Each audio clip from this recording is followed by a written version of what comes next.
Hello. Today I will be going over my topic, which is juvenile delinquency in America. Juvenile delinquency has been a predicament that has been prevalent for decades on end.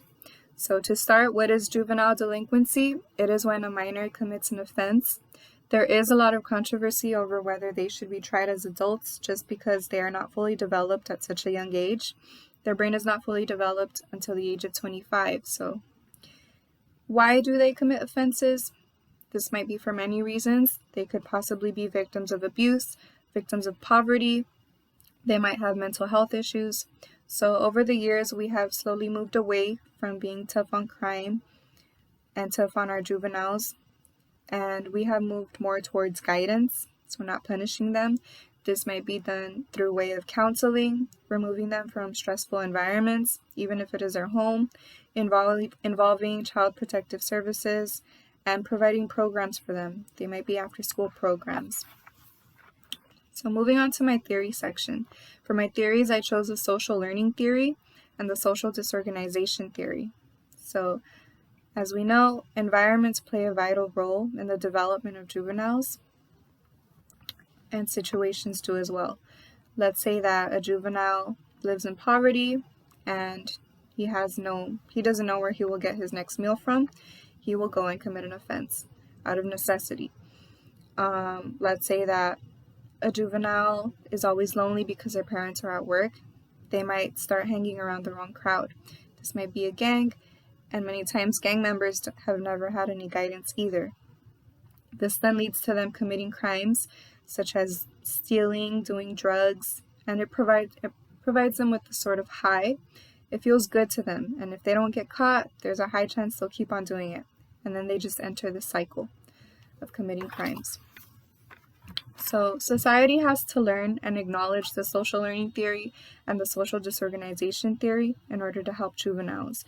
These theories play a great emphasis on how we view juvenile delinquency and how we will help them out.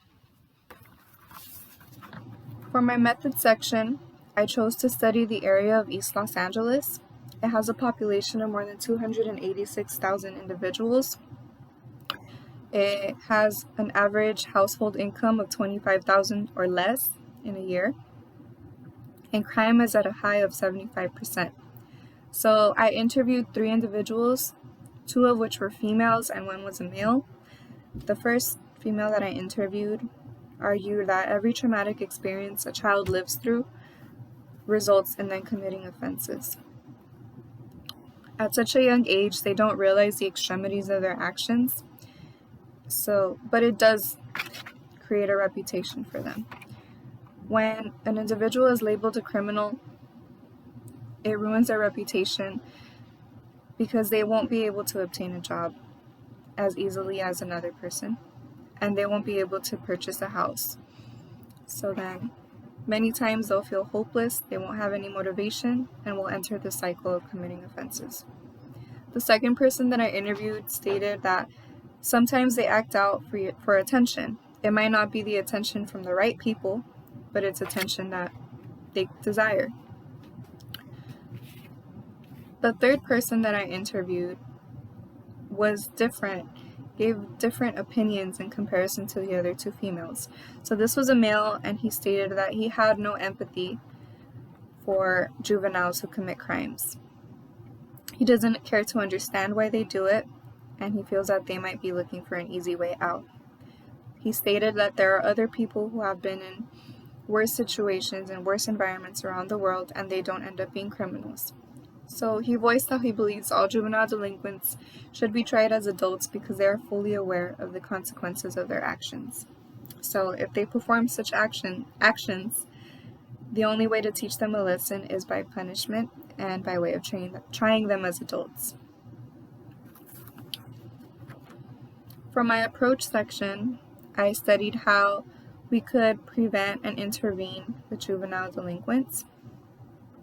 So over the years, it has now been approached with children of all ages, and this could be through a way of programs, after-school programs, sports, dance, music, counseling, and providing free meals for them. That is all. Thank you.